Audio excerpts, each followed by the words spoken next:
Welcome and welcome back to my YouTube channel. ನಾನು ನಿಮ್ಮ ಸುಷ್ಮಾ ಮಾತಾಡ್ತಾ ಇರೋದು. ಇವತ್ತಿನ ಟಾಪಿಕ್ ಬಂದು ನಿಮ್ಮ ಪರ್ಸನ್ ಫೀಲಿಂಗ್ಸ್ ಏನು, ಅವರ ಎನರ್ಜೀಸ್ ಏನು, ಅವರ ಎನರ್ಜಿ ಅಪ್ಡೇಟ್ಸ್ ಏನು, ಅವರ ಥಾಟ್ಸ್ ಏನು ಅಂತ ಅಂದ್ಬಿಟ್ಟು ನೋಡೋಣ. ಈ ಒಂದು ರೀಡಿಂಗಲ್ಲಿ ನಿಮ್ಮ ಪರ್ಸನ್ನ ನೀವು ಯೋಚನೆ ಮಾಡ್ತಾ ಇರಿ, ಅವರ ಬಗ್ಗೆ ನೀವು ಥಿಂಕ್ ಮಾಡ್ತಾ ಇರಿ, ಸೊ ದಟ್ ನಾನು ಅವರ ಎನರ್ಜಿನ ಪಿಕ್ ಮಾಡೋದು ಈಸಿ ಆಗುತ್ತೆ.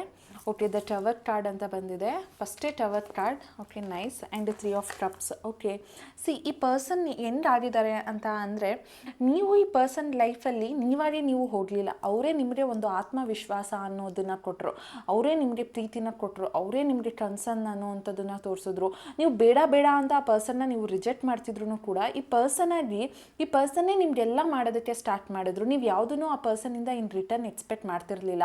ಆದರೆ ಆ ಪರ್ಸನ್ ನಿಮ್ಮ ಹತ್ರ ಬರೋದು, ಅಪ್ರೋಚ್ ಮಾಡೋದು, ಮೆಸೇಜ್ ಮಾಡೋದು, ನಿಮ್ಮಲ್ಲಿ ಒಂದು ಪ್ರೀತಿ ಅನ್ನುವಂಥದ್ದು ಇಲ್ಲದೇ ಇದ್ರೂ ಕೂಡ ಅವರು ಆ ಒಂದು ಪ್ರೀತಿನ ಆಗ್ತಾ ಬಂದರು. ಆ ಒಂದು ಬೀಜ ಒಂದು ಮರವಾಗಿ ಬೆಳೀತು. ಆದರೆ ಇವತ್ತು ಆ ಮರನೇ ಅವರು ಕಟ್ ಮಾಡೋದಕ್ಕೆ ಹೋಗಿದ್ದಾರೆ. ಅಂದರೆ ಈ ಒಂದು ಟವರ್ ಕಾರ್ಡ್ ಅಂದರೆ ಅವರು ನಿಮ್ಮಲ್ಲಿ ಒಂದು ವಿಶ್ವಾಸನ ಕೊಟ್ಟು ಆ ವಿಶ್ವಾಸನ ಒಂದು ಅಟ್ಟದ ಮೇಲೆ ಇಳಿಸಿ ಅಲ್ಲಿಂದ ನಿಮ್ಮನ್ನ ಬಿಸಾಕ್ಬಿಟ್ಟಿದ್ದಾರೆ. ಅಂದರೆ ಈ ಪರ್ಸನ್ನು ನೀವು ಅನ್ಕೊಳ್ದೇ ಇದ್ರೂ ಕೂಡ ಈ ಪರ್ಸನ್ನೇ ಬಂದ್ರೂ ಆ ಪರ್ಸನ್ ನಿಮಗೆ ಟೈಮ್ ಕೊಡೋದ್ರಲ್ಲಿ ಸೋಲ್ತಾ ಹೋದರು. ಅವರು ನಿಮ್ಮ ಜೀವನದಲ್ಲಿ ನಿಮಗೆ ಒಂದು ಸೀರಿಯಸ್ ಕಮಿಟ್ಮೆಂಟ್ ಅನ್ನೋದನ್ನು ಅವರು ಕೊಡದೇ ನಿಮ್ಮ ಹತ್ರ ದೂರ ಆಗ್ತಾ ಬಂದರು. ನಿಮ್ಮದೇನೂ ಫಾಲ್ಟ್ ಇಲ್ಲ, ಆದರೆ ಆ ಪರ್ಸನ್ನೇ ನಿಮಗೆ ಅಪ್ರೋಚ್ ಮಾಡೋದಕ್ಕೆ ಹೋದರು. ನಿಮ್ಮ ಪ್ರಾಬ್ಲಮ್ ಏನೂ ಇಲ್ಲ ಅಂದ್ರೂ ಕೂಡ ಅವರೇ ಬಂದು ನಿಮ್ಮನ್ನು ದೂರ ಮಾಡ್ಕೊಳ್ಳೋದಕ್ಕೆ ಸ್ಟಾರ್ಟ್ ಮಾಡಿದ್ರು. ಅವರಷ್ಟು ಲವ್, ಕೇರ್, ಕನ್ಸರ್ನ್ ಇದೆಲ್ಲನೂ ತೋರಿಸಿದ್ರು ಕೂಡ ಈ ಪರ್ಸನ್ ಬಂದು ನಿಮ್ಮನ್ನು ದೂರ ಮಾಡ್ಕೊಳ್ಳೋದಕ್ಕೆ ಕಾರಣ ಆಗಿದ್ದೇ ಈ ಥರ್ಡ್ ಪಾರ್ಟಿ. 3 ಆಫ್ ಕಪ್ಸ್ ಅಂತ ಅಂದರೆ ಅವರ ಜೀವನದಲ್ಲಿ ಅವರು ಇನ್ನೊಬ್ಬ ವ್ಯಕ್ತಿನ ಹುಡುಕೊಂಡ್ರು, ಅಥವಾ ಅವರ ಜೀವನದಲ್ಲಿ ನಿಮಗಿಂತ ಅವರ ಒಂದು ಜೀವನ ಬೆಟರ್ ಆಗಿರೋದಕ್ಕೆ ಇನ್ನೊಬ್ಬ ವ್ಯಕ್ತಿ ಕಾರಣ ಆಯಿತು. ಅವರು ಇವರ ಜೀವನದಲ್ಲಿ ಒಂದು ಸನ್ಶೈನ್ ಆದರು. ಅವರು ಇವ್ರ ಜೀವನಕ್ಕೆ ಬಂದ ಮೇಲೆ ಅವ್ರಿಗೆ ಇನ್ನೂ ಆಸೆ, ಆಕಾಂಕ್ಷೆ ಇದೆಲ್ಲ ಸ್ಟಾರ್ಟ್ ಆಯಿತು. ಇವರು ನಿಮ್ಮ ಹತ್ರ ಏನು ಎಕ್ಸ್ಪೆಕ್ಟ್ ಮಾಡಿದ್ರು ಅದರ 10 ಪಟ್ಟು ಅವ್ರಿಗೆ ಬೇರೆಯವ್ರ ಹತ್ರ ಸಿಗೋದಕ್ಕೆ ಸ್ಟಾರ್ಟ್ ಆಯಿತು. ಆ್ಯಂಡ್ ಆ ಪರ್ಸನ್ನು ಅವ್ರನ್ನ ಒಂಥರ ಸ್ಟಾರ್ ಥರ ನೋಡಿದ್ರು. ಅವ್ರ ಮೇಲೆ ಅವ್ರಿಗೆ ಒಂದು ಫೀಲಿಂಗ್ಸ್ ಅನ್ನೋವಂಥದ್ದು ಜಾಸ್ತಿ ಆಯ್ತಾ ಬಂತು. ಸೊ ಅದರಿಂದ ಈ ಪರ್ಸನ್ನು ನಿಮ್ಮನ್ನು ದೂರ ಮಾಡ್ಕೊಳ್ಳೋದಕ್ಕೆ ಸ್ಟಾರ್ಟ್ ಮಾಡಿದ್ರು ಅಂತ ಇಲ್ಲಿ ಅನ್ನಿಸ್ತಾ ಇದೆ. ಓಕೆ, ನೆಕ್ಸ್ಟ್ ನೋಡೋಣ. ಓಕೆ, ದ ಚಾರಿಯೇಟ್ ಬರ್ತಾ ಇದೆ. The 8 of pentacles. Okay, chariot and 8 of pentacles ಅಂತ ಅಂದರೆ ಈ ಪರ್ಸನ್ ಬಂದು ನಿಮ್ಮ ಮೇಲೆ ಇದ್ದಂತಹ ಒಂದು ಪ್ರೀತಿನ ಅವರು ಡೈವರ್ಟ್ ಮಾಡೋದಕ್ಕೆ ಸ್ಟಾರ್ಟ್ ಮಾಡಿದ್ರು. ಅಂದರೆ ಅವರ ಕೆಲಸದ ಮೇಲೆ ಫೋಕಸ್ ಮಾಡೋದಕ್ಕೆ ಸ್ಟಾರ್ಟ್ ಮಾಡಿದ್ರು, ಅವರ ರೆಸ್ಪಾನ್ಸಿಬಿಲಿಟೀಸ್ ಮೇಲೆ ಫೋಕಸ್ ಮಾಡೋದಕ್ಕೆ ಸ್ಟಾರ್ಟ್ ಮಾಡಿದ್ರು. ನಿಮಗೆ ಸ್ಟಾರ್ಟಿಂಗಲ್ಲಿ ನಿಮಗೆ ಡೆಡಿಕೇಟೆಡ್ ಆಗಿ ಅವರು ಕೊಡ್ತಾ ಇದ್ದಂತಹ ಟೈಮ್ನ ಅವರು ಚೇಂಜ್ ಮಾಡಿದ್ರು. ಆ್ಯಂಡ್ ಆ ಪರ್ಸನ್ ಬಂದು ನಿಮ್ಮನ್ನೇ ಒಂದು ಕನ್ಫ್ಯೂಷನ್ಗೆ ತಳ್ಳಿಬಿಟ್ರು. ಓಕೆ, ನಾನೇ ಎಲ್ಲೋ ತಪ್ಪು ಮಾಡ್ತಿದ್ದೀನಿ, ನಾನೇ ಇವ್ರಿಗೆ ಕಾಲ್ ಮಾಡ್ತಿಲ್ಲ, ನಾನೇ ಎಲ್ಲೋ ಇವ್ರನ್ನ ಕರೆಕ್ಟಾಗಿ ನೋಡ್ಕೊಳ್ತಿಲ್ಲ, ಅದಕ್ಕೆ ಈ ಪರ್ಸನ್ ನನ್ನನ್ನು ದೂರ ಮಾಡ್ಕೊಂಡ್ರು ಅಂತ ಅಂದ್ಬಿಟ್ಟು ಅವರು ನಿಮಗೆ ಕನ್ಫ್ಯೂಷನ್ಗೆ ತಳ್ಳೋಕೋದ್ರು. ಬಟ್ ಈ ಪರ್ಸನ್ ನೋಡಿ, 2 ವ್ಯಕ್ತಿನ ಬ್ಯಾಲೆನ್ಸ್ ಮಾಡೋದಕ್ಕೆ ಇವರು ಟ್ರೈ ಮಾಡ್ತಿದ್ದಾರೆ. ಇಲ್ಲಿ ನೀವು ನೋಡ್ಬೋದು, ಆರ್ಸ್ ಎರಡು ವ್ಯಕ್ತಿಯಾಗಿ ತೊಗೊಂಡು ಇವರು ಮೇನ್ ಪರ್ಸನ್ ಅಂತ ಅಂದ್ಕೊಂಡ್ರೆ ನಿಮ್ಮ ಪರ್ಸನ್ನು ಇವ್ರು 2 ರಿಲೇಷನ್ಶಿಪ್ನ ಬ್ಯಾಲೆನ್ಸ್ ಮಾಡೋದಕ್ಕೆ ಸ್ಟಾರ್ಟ್ ಮಾಡೋದಕ್ಕೆ ಹೋದರು. ಅಂದರೆ ಈ ಪರ್ಸನ್ ಲೈಫಲ್ಲಿ ಯಾವುದೋ ಇನ್ನೊಂದು ವ್ಯಕ್ತಿ ಬಂದಿದ್ದಕ್ಕೆ ಈ ಪರ್ಸನ್ ನಿಮ್ಮನ್ನು ಬಿಡ್ತಾ ಹೋದರು. ಆ್ಯಂಡ್ ಈ ಪರ್ಸನ್ಗೆ ನಿಮ್ಮ ಮೇಲೆ ಇದ್ದಂತಹ ಒಂದು ಲವ್, ಕೇರ್, ಎಫೆಕ್ಷನ್ ಎಲ್ಲನೂ ಆ ವ್ಯಕ್ತಿ ಮೇಲೆ ಕೊಡೋದಕ್ಕೆ ಹೋದಂಗೆ ನಿಮ್ಮಲ್ಲಿದ್ದಂತಹ ಒಂದು ಫೀಲಿಂಗ್ಸು ಇವ್ರಿಗೆ ಕಮ್ಮಿ ಆಗ್ತಾ ಬಂತು. ಸೊ ಅವರು ಅವ್ರದ್ದೇ ಆದಂಥ ಒಂದು ರಿಲೇಷನ್ಶಿಪ್ಪಲ್ಲಿ ಅವರು ಟೈಮ್ ಕೊಡೋದಕ್ಕೆ ಸ್ಟಾರ್ಟ್ ಮಾಡಿದ್ರು, ಅವರ ಕೆಲಸದ ಮೇಲೆ ಟೈಮ್ ಕೊಡೋದಕ್ಕೆ ಸ್ಟಾರ್ಟ್ ಮಾಡಿದ್ರು, ಅವರು ಡೆಡಿಕೇಟೆಡ್ ಆಗಿ ಅವರ ಒಂದು ಪರ್ಸ್ನಲ್ ಲೈಫಲ್ಲಿ ಅವರು ಫೋಕಸ್ ಮಾಡೋದಕ್ಕೆ ಸ್ಟಾರ್ಟ್ ಮಾಡಿದ್ರು ಅಂತ ಹೇಳ್ಬೋದು. ಆ್ಯಂಡ್ ಇಲ್ಲಿ ನೈಟ್ ಆಫ್ ಸ್ವಾಟ್ಸ್ ಬಂದಿದೆ. ನೈಟ್ ಆಫ್ ಸ್ವಾಟ್ಸ್ ಅಂತ ಅಂದರೆ ಆ ಪರ್ಸನ್ಗೆ ನಿಮ್ಮ ಮೇಲೆ ಒಂದು ಫೀಲಿಂಗ್ಸ್ ಅನ್ನೋವಂಥದ್ದು ಈಗ ಯಾವ ಥರ ಆಗ್ತಿದೆ ಅಂತ ಅಂದರೆ, ನೀವು ಕೊಟ್ಟಂಥ ಪ್ರೀತಿ ಜೆನ್ಯೂನ್ ಅಂತ ಅವ್ರಿಗೆ ಅರ್ಥ ಆಗ್ತಾ ಇದೆ. ಬಟ್ ಈ ಪರ್ಸನ್ಗೆ ಎಷ್ಟು ನೀವು ಲವ್, ಕೇರ್, ಅಫೆಕ್ಷನ್ನ ಇನ್ ರಿಟರ್ನ್ ಕೊಟ್ಟಿದ್ದೀರಲ್ಲ, ಅದು ಈ ಪರ್ಸನ್ಗೆ ಮತ್ತೆ ಕನೆಕ್ಟ್ ಆಗಬೇಕು, ಮತ್ತೆ ಮಾತಾಡಬೇಕು, ಮತ್ತೆ ನಿಮ್ಮ ಹತ್ರ ಬರಬೇಕು. ಕೆಲವೊಂದು ಸರಿ ಅವ್ರು ನಿಮ್ಮನ್ನು ಅನ್ಬ್ಲಾಕ್ ಮಾಡ್ತಾರೆ, ಮೆಸೇಜ್ ಮಾಡೋಣ ಅಂತ ಅಂದ್ಬಿಟ್ಟು ಟೈಪ್ ಮಾಡ್ತಾರೆ, ಆಮೇಲೆ ಯಾಕೆ ಬೇಕು ಅಂತ ಅಂದ್ಬಿಟ್ಟು ಅದನ್ನು ಡಿಲೀಟ್ ಮಾಡಿಬಿಡ್ತಾರೆ. ಮತ್ತೆ ನಿಮಗೆ ಕಾಲ್ ಮಾಡೋಣ ಅಂತ ಅಂದ್ಬಿಟ್ಟು ಹೋಗಿ ಕೀಪ್ಯಾಡ್ವರೆಗೂ ತೆಗಿತಾರೆ, ಕಾಲ್ ಪ್ಯಾಡ್ವರೆಗೂ. ಅದಾದಮೇಲೆ ಬೇಡ ಬಿಡು ಅಂತ ಅಂದ್ಬಿಟ್ಟು ಸುಮ್ಮನಾಗಿ ಹೋಗ್ತಾರೆ. ಅಂದರೆ ಅವ್ರಿಗೆ ಬರಬೇಕು ಬರಬಾರ್ದು ಅನ್ನೋ ಒಂದು ಮೈಂಡ್ಸೆಟ್ಟಲ್ಲಿ ಅವರು ಈಗಲೂ ಕೂಡ ಇದ್ದಾರೆ. ಯಾಕೆಂದರೆ ಅವ್ರಿಗೆ ಗೊತ್ತು ಅವ್ರು ಏನು ಮಾಡ್ತಿದ್ದಾರೆ, ಅವ್ರ ಲೈಫಲ್ಲಿ ಅವ್ರು ಏನು ತಪ್ಪು ಮಾಡಿದ್ರು ಅನ್ನೋದು ಈ ವ್ಯಕ್ತಿಗೆ ಗೊತ್ತಿದೆ. ಅಂದರೆ ಈ ಪರ್ಸನ್ ಮಾಡಿದ್ದು ತಪ್ಪು ಅಂತ ಅವ್ರಿಗೆ ಗೊತ್ತಿದ್ರೂ ಕೂಡ ಈ ಪರ್ಸನ್ ಬಂದು ನಿಮ್ಮನ್ನು ಬೇರೆ ವ್ಯಕ್ತಿಗೋಸ್ಕರ ಬಿಟ್ಟಿದ್ದಕ್ಕೆ ಅವ್ರು ನಿಮ್ಗೆ ಎಷ್ಟೇ ಮೆಸೇಜ್ ಕಾಲ್ ಮಾಡೋದಕ್ಕೆ ಟ್ರೈ ಮಾಡಿದ್ರು ಅವ್ರಿಗೆ ಆ ಒಂದು ಗಿಲ್ಟಿ ಕಾನ್ಷಿಯಸ್ ಅನ್ನುವಂಥದ್ದು ಇರೋದ್ರಿಂದ ಈ ಪರ್ಸನ್ ನಿಮ್ಮಿಂದ ದೂರ ಆಗ್ತಿದ್ರು ಅಂತ ಅಂದ್ಬಿಟ್ಟು ಹೇಳ್ಬೋದು. ಆ್ಯಂಡ್ ಇಲ್ಲಿ ಇನ್ನೊಂದು ಕಾರ್ಡ್ನ ನೀವು ನೋಡ್ಬೋದು, ಏನು ಅಂತ ಅಂದರೆ 7 ಆಫ್ ಕಪ್ಸ್ ಅಂತ ಅಂದರೆ ಈ ಪರ್ಸನ್ಗೆ ನೀವು ಪ್ರಿಯಾರಿಟಿ ಆಗಲಿಲ್ಲ, ನೀವೊಂದು ಆಪ್ಷನ್ ಆಗಿದ್ರಿ, ನೀವು ಅವರ ಲೈಫಲ್ಲಿ ಒಂದು ಮೇನ್ ಸ್ಥಿರವಾದ ವ್ಯಕ್ತಿ ಥರ ಇರಲಿಲ್ಲ, ಕಮಿಟ್ಮೆಂಟ್ ಕೊಡೋದಕ್ಕೆ ನೀವು ರೈಟ್ ಪರ್ಸನ್ ಥರ ಅವ್ರಿಗೆ ಅನ್ನಿಸ್ಲಿಲ್ಲ, ನಿಮ್ಮನ್ನ ಅವರು ಒಂದು ಆಪ್ಷನ್ ಆಗಿ ನೋಡಿದ್ದಾರೆ. ಅವರ ಕಷ್ಟಕ್ಕೆ ಬಂದಾಗ ನೀವು ಸಿಕ್ಕಿದ್ರಿ, ಮಾತಾಡ್ಸಿದ್ರು, ಅವರ ಒಂದು ಫೀಲಿಂಗ್ಸ್ ಅಥವಾ ಅವರ ಎಮೋಷನ್ಸ್ ಎಲ್ಲನೂ ಡ್ರೈನ್ ಔಟ್ ಆದಮೇಲೆ, ಅಂದರೆ ಎಲ್ಲನೂ ಅವ್ರು ಕೊಟ್ಟಾದಮೇಲೆ ಅವ್ರಿಗೆ ಇನ್ನೇನು ಬೇಕಾಗಲಿಲ್ಲ ಈ ಒಂದು ರಿಲೇಷನ್ಶಿಪ್ಪಲ್ಲಿ. ಸೊ ಈ ಒಂದು ರಿಲೇಷನ್ಶಿಪ್ನ ಅವರು ನಿಮ್ಮನ್ನು ಆಪ್ಷನ್ ಆಗಿ ಟ್ರೀಟ್ ಮಾಡಿದ್ರು ಅನ್ನೋವಂಥದ್ದು ಕಾಣಿಸ್ತಾ ಇದೆ. ಅವ್ರಿಗೆ ಸೀರಿಯಸ್ ಕಮಿಟ್ಮೆಂಟ್ ಅನ್ನೋದಕ್ಕಿಂತ ಜಾಸ್ತಿ ಅವರು ನಿಮ್ಮನ್ನ ಆಪ್ಷನ್ ಆಗಿ ಟ್ರೀಟ್ ಮಾಡಿದ್ರು ಅನ್ನೋವಂಥದ್ದು ಗೊತ್ತಾಗ್ತಿದೆ. ಆ್ಯಂಡ್ ಇಲ್ಲಿ 6 ಆಫ್ ಸ್ವಾರ್ಡ್ ಅಂತ ಅಂದರೆ ಅವರು ನಿಮ್ಮನ್ನ ಬಿಟ್ಟು ಅವರ ಜೀವನನ ನೋಡ್ಕೊಳ್ಳೋದಕ್ಕೆ ಹೋದರು. ಒಂದು ಇಲ್ಲಿ ಕಾಗೆನ ನೋಡ್ಬೋದು ನೀವು, ಕಾಗೆನ ನಾವು ಪಾಸಿಟಿವ್ ಆಗಿ ತಗೊಳ್ಳೋದಕ್ಕಾಗಲ್ಲ ಇಲ್ಲಿ, ಬಿಕಾಸ್ ಈ ಬೇರೆ ಒಂದು ವ್ಯಕ್ತಿಯ ಮಾತು ಕತೆ ಅವರ ಒಂದು ಆಕರ್ಷಣೆಗೆ ಇವರು ಹೊಳಗಾಗಿ ಅವರು ನಿಮ್ಮನ್ನ ದೂರ ಮಾಡಿಕೊಂಡು ಅವ್ರ ಹಿಂದೆ ಹೋದರು ಅನ್ನೋ ಹಾಗೆ ಇಲ್ಲಿ ಕಾಣಿಸ್ತಾ ಇದೆ.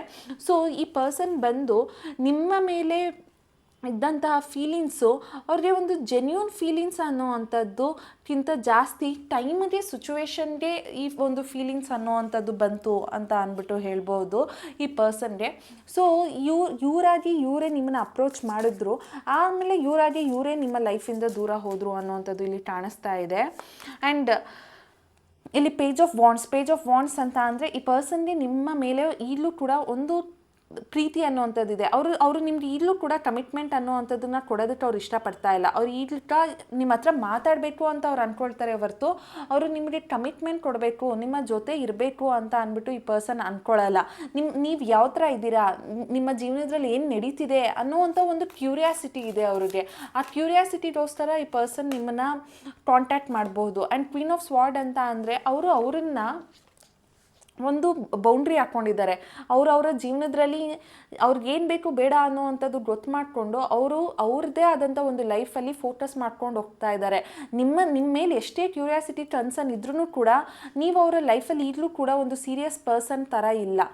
ಅಂದರೆ ಅವ್ರಿಗೆ ಬೇಕು ಬೇಡ ಅನ್ನೋ ಒಂದು ಮನಸ್ಥಿತಿಯಲ್ಲಿ ಇದ್ದೀರಾ ಹೊರತು ನೀವು ಬೇಕೇ ಬೇಕು ಅನ್ನೋ ಒಂದು ಮನಸ್ಥಿತಿಯಲ್ಲಿ ಆ ಪರ್ಸನ್ ಇಲ್ಲವೇ ಇಲ್ಲ. ಸೊ ಈಗಲೂ ಕೂಡ ಅವರು ನಿಮ್ಮನ್ನ ಒಂದು ಆಪ್ಷನ್ ಆಗಿ ಟ್ರೀಟ್ ಮಾಡ್ತಿದ್ದಾರೆ ಹೊರತು ನಿಮ್ಮನ್ನ ಪ್ರಿಯಾರಿಟಿ ಆಗಿ ಅವರೇನು ಟ್ರೀಟ್ ಮಾಡ್ತಾ ಇಲ್ಲ. ಆ್ಯಂಡ್ 4 ಆಫ್ ಸ್ವಾರ್ಡ್ ಅಂತ ಅಂದರೆ ಆ ಪರ್ಸನ್ನು ನಿಮಗೋಸ್ಕರ ಏನೇ ಮಾಡಿದ್ರು ಕೂಡ ಎಲ್ಲೋ ಒಂದು ಕಡೆ ಅವರು ಮಲಗಬೇಕಾದ್ರೆ, ನಿದ್ದೆ ಮಾಡಬೇಕಾದ್ರೆ ಅವ್ರಿಗೆ ಒಂದು ಆತ್ಮತೃಪ್ತಿ ಅನ್ನೋದಿಲ್ಲ, ಒಂದು ಪಶ್ಚಾತ್ತಾಪ ಅನ್ನೋವಂಥದ್ದಿದೆ, ಒಂದು ಗಿಲ್ಟಿ ಫೀಲ್ ಅನ್ನೋವಂಥದ್ದು ಅವ್ರಿಗೆ ಕಾಡುತ್ತೆ. ಅವ್ರು ಮಾಡಿದ ತಪ್ಪು, ಅವರು ನಿಮ್ಮ ಹೃದಯನ ಬ್ರೇಕ್ ಮಾಡಿದ್ರು, ನಿಮಗೆ ಮೋಸ ಮಾಡಿದ್ರು ಅಂತ ಅಂದ್ಬಿಟ್ಟು ಅವ್ರಿಗೆ ನಿದ್ದೆ ಕೂಡ ಆಗ್ತಾ ಇಲ್ಲ ಕರೆಕ್ಟಾಗಿ. ಅವರು ಕೂಡ ಓವರ್ ಥಿಂಕ್ ಮಾಡ್ತಿದ್ದಾರೆ. ಯಾಕೆ ಅಂದರೆ ಅವ್ರಿಗೆ ಮೋಸ ಮಾಡಿದ್ದು ಅವ್ರಿಗೆ ಗೊತ್ತು. ಆ್ಯಂಡ್ ಅವ್ರು ಅಂದ್ಕೊಳ್ತಾರೆ ಕರ್ಮ ಆಲ್ವೇಸ್ ರಿಟರ್ನ್ ಅಂತ ಅಂದ್ಬಿಟ್ಟು. ಸೊ ಈ ಪರ್ಸನ್ ನಿಮ್ಮ ಜೊತೆ ಎಷ್ಟೇ ಆಟ ಆಡಿದ್ರು ಕೂಡ ಅವರು ಕೂಡ ಅಷ್ಟೇ ಅವರ ಒಂದು ಜೀವನದಲ್ಲಿ ಒಂದು ಕರ್ಮ ಅನ್ನುವಂಥದ್ದನ್ನು ನೋಡ್ತಿದ್ದಾರೆ. ಅವ್ರದ್ದೇ ಆದಂತಹ ಆ ಒಂದು ಪರ್ಸ್ನಲ್ ಲೈಫ್ ಕೂಡ ಅವ್ರದ್ದೇನು ತುಂಬ ಚೆನ್ನಾಗಿಲ್ಲ. ಅವ್ರಿಗೆ ಹಣಕಾಸಿನಲ್ಲೂ ಕೂಡ ಕೆಲವೊಂದು ಪ್ರಾಬ್ಲಮ್ ಅನ್ನುವಂಥದ್ದು ಕಾಣಿಸ್ತಾ ಇದೆ. ಅವ್ರಿಗೆ ನೀವು ಹೋದ್ಮೇಲೆ ಅವರ ಲೈಫಲ್ಲಿ ಒಂದು ಸ್ವಲ್ಪ ಆದರೂ ಅವರು ಹಣಕಾಸಿನಲ್ಲಿ ಒಂದು ಸ್ಟೇಜ್ ಅನ್ನುವಂಥದ್ದನ್ನು ನೋಡಿದ್ದಾರೆ. ಬಟ್ ನೀವು ಅವರ ಲೈಫಿಂದ ನೀವು ದೂರ ಆದಮೇಲೆ ಅವ್ರು ಮತ್ತೆ ಅವರ ಲೈಫಲ್ಲಿ ಎಲ್ಲನೂ ಸ್ಲೋ ಆಗ್ತಾ ಬಂತು. ಅವರ ಜೀವನದಲ್ಲಿ ಅವ್ರು ಎಲ್ಲನೂ ಪ್ರಾಬ್ಲಮ್ಸ್ ಅನ್ನುವಂಥದ್ದನ್ನೇ ನೋಡ್ತಾ ಬಂದರು ಅನ್ನುವಂಥದ್ದು ಇಲ್ಲಿ ಕಾಣಿಸ್ತಾ ಇದೆ. ಆ್ಯಂಡ್ ಈ ಪರ್ಸನ್ಗೆ ಕರ್ಮ ಅನ್ನೋದು ಕೂಡ ಗೊತ್ತಾಗ್ತಿದೆ. ಓಕೆ, ನಾನು ಮಾಡಿದ ಕರ್ಮಕ್ಕೇನೆ ನಾನು ಇವತ್ತು ಹಣಕಾಸಿನಲ್ಲಿ ಪ್ರಾಬ್ಲಮ್ ನೋಡ್ತಿದ್ದೀನಿ, ನನಗೆ ನಾನು ಪ್ರೀತಿಸಿದವರಿಂದ ದೂರ ಆಗಿದ್ದಕ್ಕೆ ನನಗೆ ಈಗ ಯಾರು ಪ್ರೀತಿ ಅನ್ನೋವಂಥದ್ದನ್ನು ಕೊಡ್ತಾ ಇಲ್ಲ, ನಾನು ಇನ್ನೊಂದು ವ್ಯಕ್ತಿಗೋಸ್ಕರ ನಾನು ಈ ಒಂದು ರಿಲೇಷನ್ಶಿಪ್ಪಲ್ಲಿ ಮೂವ್ ಆಗಿರ್ಬೋದು, ಆದರೆ ಆ ವ್ಯಕ್ತಿ ಕೂಡ ನನಗೆ ಪ್ರೀತಿ ಅನ್ನೋವಂಥದ್ದನ್ನು ಕೊಡ್ತಾ ಇಲ್ಲ ಅಂತ ಅಂದ್ಬಿಟ್ಟು ಅವ್ರಿಗೆ ಫೀಲ್ ಆಗ್ತಾ ಇದೆ.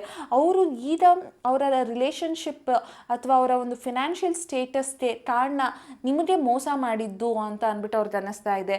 ಸೊ ಈ ಪರ್ಸನ್ ನಿಮ್ಮ ಹತ್ರ ಎಷ್ಟೇ ಆಟ ಆಡಿರ್ಬೋದು, ಅವರ ಫೀಲಿಂಗ್ಸು, ಅವರ ಎಮೋಷನ್ಸು ನೀವು ಎಷ್ಟೇ ನಂಬಿರ್ಬೋದು, ಅವರು ನಿಮ್ಮನ್ನು ನಂಬಿರ್ಬೋದು, ಆದರೆ ಕರ್ಮ ಅನ್ನೋವಂಥದ್ದು ಯಾವತ್ತಿದ್ರೂ ವಾಪಸ್ ಬಂದೇ ಬರುತ್ತೆ ಅಲ್ಲ. ಸೊ ಹಾಗೆ ಈ ಪರ್ಸನ್ಗೆ ಫೀಲ್ ಆಗ್ತಿದೆ ಕರ್ಮ ರಿಟರ್ನ್ಸ್ ಅಂತ ಅಂದ್ಬಿಟ್ಟು. ಆ್ಯಂಡ್ ನೈಟ್ ಆಫ್ ಕಪ್ಸ್ ಅಂತ ಅಂದರೆ ಈ ಪರ್ಸನ್ ಆ ಪರ್ಸನ್ಗೆ ಈಗಲೂ ಕೂಡ ನಿಮ್ಮ ಹತ್ರ ಒಂದು ಮಾತಾಡಬೇಕು ಅಂತ ಅನ್ನಿಸ್ತಾ ಇದೆ. ಸೊ ಅವ್ರಿಗೆ ಕಮಿಟ್ಮೆಂಟ್ ಕೊಡೋ ಒಂದು ಮನಸ್ಥಿತಿನೇ ಇಲ್ಲ. ಅವ್ರು ಬಂದರೂ ಕೂಡ ಒಂದು 2-3 ಸರಿ ನಿಮ್ಮ ಹತ್ರ ಮಾತಾಡಿ ಮತ್ತೆ ಅವರು ದೂರ ಆಗುವಂಥ ಚಾನ್ಸಸ್ ಇದೆ ಹೊರತು ಅವರು ನಿಮ್ಮ ಲೈಫಲ್ಲಿ 100% ಇರಬೇಕು ಅಂತ ಅಂದ್ಕೊಂಡು ಆ ಪರ್ಸನ್ ಬರೋದಿಲ್ಲ. ಸೊ ಈ ಪರ್ಸನ್ನ ನೀವೇನಾದರೂ ಬರ್ತಾರೆ ಅಂತ ಅಂದ್ಬಿಟ್ಟು ನೀವು ಅಂದ್ಕೊಂಡಿದ್ರೆ ಅದು ತಪ್ಪು. ಯಾಕೆಂದರೆ ಅವರು ನಿಮಗೆ ಒಂದು ಕಂಫರ್ಟ್ ಝೋನ್ನ ಹಾಕ್ಕೊಟ್ಟಿದ್ದಾರೆ. ಅವರು ನಿಮಗೆ ಒಂದು ಕಂಫರ್ಟ್ ಝೋನ್ ಅನ್ನುವಂಥದ್ದನ್ನು ಕೊಟ್ಟಿದ್ದಾರೆ. ಆದರೆ ಯೂನಿವರ್ಸ್ ಹೇಳ್ತಾ ಇದೆ ಈ ಪರ್ಸನ್ ಬಂದರೂ ತುಂಬ ದಿನ ಇರಲ್ಲ. ಈ ಪರ್ಸನ್ಗೆ ಅವ್ರದ್ದೇ ಆದಂತಹ ಒಂದು ರೆಸ್ಪಾನ್ಸಿಬಿಲಿಟೀಸ್ಗಳಿದ್ದಾವೆ. ಅವರು ನಿಮ್ಗೆ ಎಷ್ಟೇ ಮೋಸ ಮಾಡಿದ್ರು ಕೂಡ ಈ ಒಂದು ರಿಲೇಷನ್ಶಿಪ್ ಅನ್ನೋವಂಥದ್ದು ವಾಪಸ್ ಬಂದ್ರೂ ಸರಿ ಹೋಗಲ್ಲ ಅಂತ ಅಂದ್ಬಿಟ್ಟು ಯೂನಿವರ್ಸ್ ಹೇಳ್ತಿದೆ. ಸೊ ನಿಮಗೆ step out of your comfort zone. ನೀವು ಏನು ಈ ಪರ್ಸನ್ನಿಂದ ಒಂದು ಕಂಫರ್ಟ್ ಝೋನಲ್ಲಿದ್ದರೆ ಆ ಒಂದು ಕಂಫರ್ಟ್ ಝೋನಿಂದ ಹೊರಗಡೆ ಬಂದರೆ ತುಂಬ ಒಳ್ಳೆಯದು. ಯಾಕೆಂದರೆ ಈ ಪರ್ಸನ್ ನಿಮ್ಮನ್ನ ಒಂದು ಆಪ್ಷನ್ ಆಗಿ ಟ್ರೀಟ್ ಮಾಡಿದ್ದಾರೆ ಹೊರತು ನಿಮ್ಮನ್ನ ಒಂದು ಚಾಯ್ಸ್ ಅಂತ ಅಂದ್ಬಿಟ್ಟು ನಿಮ್ಮನ್ನ ಸೆಲೆಕ್ಟ್ ಮಾಡಿಲ್ಲ. ಅವರು ನೀವಿದ್ದನ್ನೇ ಇನ್ನೊಂದು ವ್ಯಕ್ತಿಯನ್ನು ಹುಡ್ಕೊಂಡು ಹೋದಾಗ ಟರ್ಮ ಅನ್ನೋದು ಅವ್ರಿಗೆ ವಾಪಸ್ ಬಂದಾಗ, ಅವ್ರ ಕಷ್ಟ ಬಂದಾಗ ನಿಮ್ಮ ಹತ್ರ ಬರಬೇಕು ಅಂದ್ಕೊಳ್ತಾರೆ. ಅವ್ರ ಸುಖ ಇದ್ದಾಗ ನಿಮ್ಮ ಹತ್ರ ಬರಬೇಕು ಅಂತ ಅಂದ್ಕೊಳ್ಳಲ್ಲ. ಅವ್ರಿಗೇನೋ ಪ್ರಾಬ್ಲಮ್ ಆಗ್ತಿದೆ ಅಂದರೆ ಅವ್ರಿಗೆ ಅದು ರಿಗ್ರೆಟ್ ಫೀಲ್ ಆಗಿ ಗಿಲ್ಟ್ ಫೀಲ್ ಆಗಿ ಅದರಿಂದ ಹೊರಗಡೆ ಬರೋದಕ್ಕೆ ಆ ಪರ್ಸನ್ ನಿಮ್ಮ ಹತ್ರ ಬರಬೇಕು ಅಂತ ಅಂದ್ಕೊಳ್ತಾರೆ. ಸೊ ನೀವು ಈ ಪರ್ಸನ್ನ ಟ್ರೀಟ್ ಮಾಡಬೇಕಾದ್ರೆ ನೀವು ಎಷ್ಟೇ ಜೆನ್ಯೂನ್ ಆಗಿ ಮತ್ತೆ ಅವ್ರು ಬಂದ್ರೂ ಟ್ರೀಟ್ ಮಾಡಿದ್ರು ಕೂಡ ಆ ಪರ್ಸನ್ನು ಮತ್ತೆ ಅವ್ರಿಗೆ ಎಲ್ಲನೂ ಸಿಟ್ಟಾದ್ಮೇಲೆ ಅವ್ರು ಮತ್ತೆ ದೂರ ಹೋಗ್ತಾರೆ. ಸೊ ಅದಕ್ಕೆ ಯೂನಿವರ್ಸ್ ಹೇಳ್ತಿದೆ ನೀವು ಈ ಒಂದು ವ್ಯಕ್ತಿಯ ಕಂಫರ್ಟ್ ಝೋನಿಂದ ಹೊರಗಡೆ ಬಂದರೆ ಮಾತ್ರನೇ ನೀವು ನಿಮ್ಮ ಲೈಫಲ್ಲಿ ಖುಷಿಯಾಗಿರೋದಕ್ಕೆ ಸಾಧ್ಯ ಅಂತ ಅಂದ್ಬಿಟ್ಟು ಈ ಒಂದು ರೀಡಿಂಗ್ ನಿಮ್ಗೆ ಏನಾದರೂ ರೆಸೊನೇಟ್ ಆಗಿದ್ರೆ ನನ್ನ ಒಂದು ಕಮೆಂಟ್ ಸೆಕ್ಷನಲ್ಲಿ 111 ಅಂತ ಆದರೂ ಟೈಪ್ ಮಾಡಿ, ಇಲ್ಲ ರೆಸೊನೇಟೆಡ್ ಅಂತ ಆದರೂ ಮೆಸೇಜ್ ಮಾಡಿ. Thank you.